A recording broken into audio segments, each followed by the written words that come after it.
Kinshasa s'est réveillé ce dimanche 19 mai 2024 sous haute tension après une nuit mouvementée dans la capitale congolaise.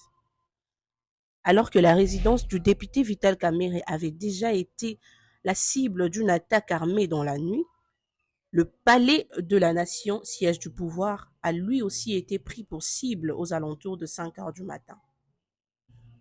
Selon les informations recueillies, un groupe d'assaillants armés et vêtus d'uniformes militaires ont tenté d'investir le palais de la nation.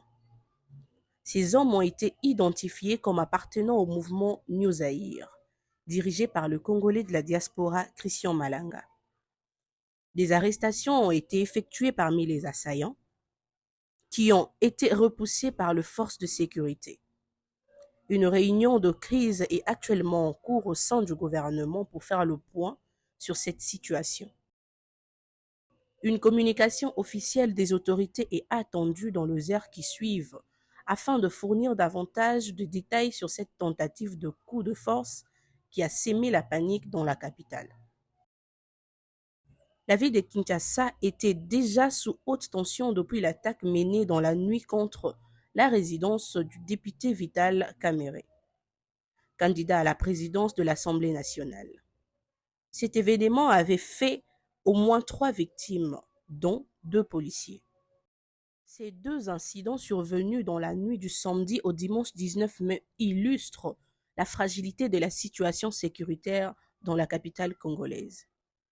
À quelques mois des élections législatives prévues en 2024, les autorités ont assuré que des enquêtes étaient en cours pour déterminer les circonstances et les éventuels commanditaires de ces attaques.